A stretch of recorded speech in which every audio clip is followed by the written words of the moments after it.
بسم اللہ الرحمن الرحیم۔ السلام علیکم۔ حضرت آدم علیہ السلام کے بارے میں قرآن مجید نے جو حقیقتیں بیان کی ہیں ان کے تفصیلی تذکرے سے پہلے یہ صاف ہو جانا ضروری ہے کہ انسان کے عالم وجود میں آنے کا مسئلہ آج علمی نگاہ سے بحث کا ایک نیا دروازہ کھولتا ہے۔ یعنی ایوولوشن کا یہ دعویٰ ہے کہ موجودہ انسان اپنی شروعاتی پیدائش سے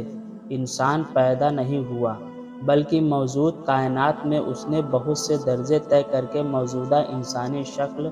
حاصل کی۔ اس لیے کہ زندگی کی شروعات میں کنکر پتھر پیڑ پودوں کی الگ الگ شکلیں اختیار کر کے ہزاروں لاکھوں برس بعد ایک ایک درجہ ترقی کرتے کرتے پہلے لبونہ یعنی پانی کی ذوق کا جامہ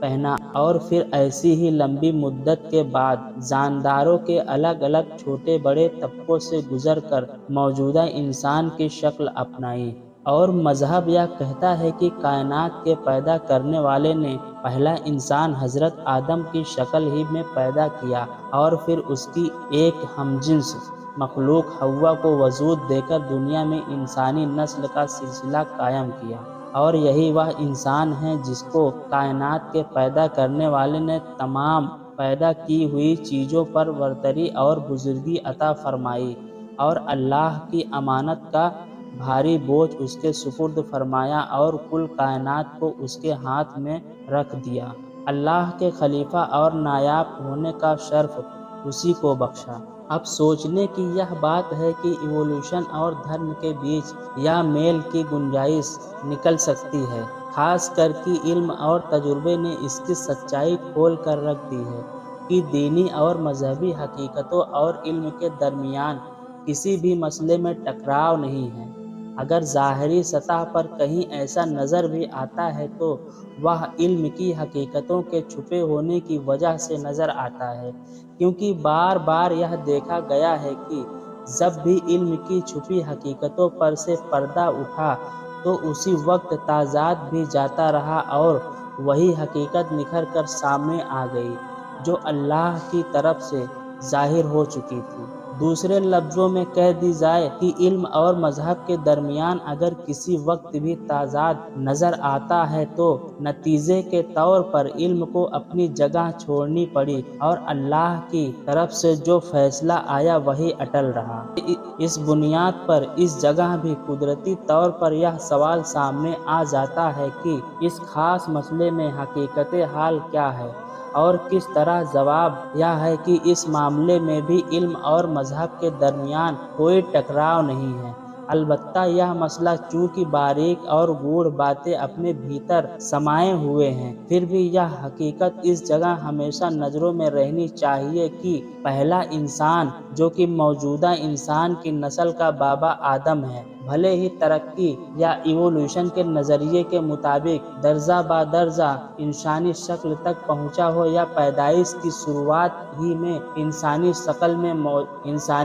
میں وجود میں آیا ہو، علم اور مذہب دونوں کا اس پر اتفاق ہے کہ موجودہ انسان ہی اس کائنات کی سب سے بہتر مخلوق ہے اور عقل اور سوجھ بوجھ کا ڈھانچہ ہی اپنے عمل اور کردار کے لیے جواب دہ ہے اور دستور و قانون کا مکلف ہے۔ یا اس طرح سمجھ لیجیے کہ انسانی کردار اور اس کے علمی اور عملی ساتھ ہی اخلاقی کردار کو دیکھتے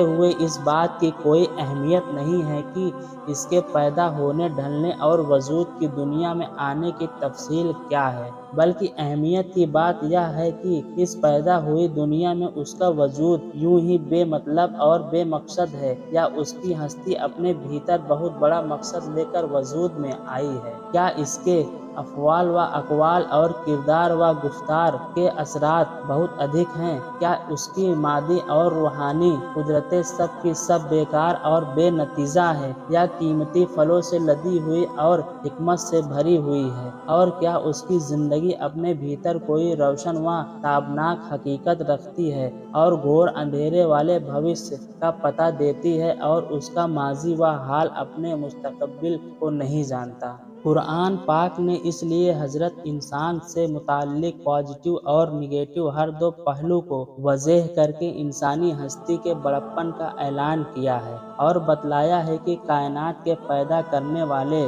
اور بنانے سنوارنے والے کی قدرت میں انسان کی پیدائش سب سے بہتر کا درجہ رکھتی ہے اور اسی وجہ سے وہ تمام کائنات کے مقابلے میں بڑے ہونے اور عظیم ہونے کا حقدار ہے اور اپنے کاموں اور طریقوں کی وجہ سے بہتر ہے۔ وہیں اللہ کی امانت کا علم بردار ہو کر اللہ کا خلیفہ کے منصب پر بنے رہنے کا حق رکھتا ہے، اور جب یہ سب کچھ اس میں موجود ہے تو پھر یہ کیسے ممکن تھا کہ اس کی ہستی کو یوں ہی بے مقصد اور بے نتیجہ چھوڑ دیا جاتا؟ کیا لوگوں نے یہ گمان کر لیا ہے کہ وہ بے مقصد چھوڑ دیے جائیں گے اور ضروری ہے کہ عقل و شعور کے اس پیکر کو تمام کائنات میں نمایاں بنا کر نیکی و برائی کی تمیز عطا کی جائے اور برائی سے پرہیز اور بھلائی کے اختیار کا مکلف بنایا جائے؟ اللہ تعالیٰ نے انسان کو پیدا کیا اور پھر نیکی اور بدی کی راہ دکھائی، پھر ہم نے انسان کو دونوں راستے نیکی اور برائی دکھائے۔ غرض قرآن مجید کی یاد دہانی اور دعوت بھلائیوں کو کرنے اور برائیوں کو روکنے اور رشد و ہدایت کا مخاطب اور شروع اور آخر کا محور و مرکز صرف یہی ہستی تو ہے جس کو انسان کہتے ہیں، اور یہی وجہ ہے کہ قرآن نے پہلے انسان کی پیدائش کی کیفیتوں اور تفصیلوں کو نظر انداز کر کے اس کے شروع اور آخر کو ہی یہ اہمیت دی ہے۔ ویڈیو اچھی لگے تو ہمارے یوٹیوب چینل کو سبسکرائب ضرور کریں۔ السلام علیکم ورحمۃ اللہ وبرکاتہ۔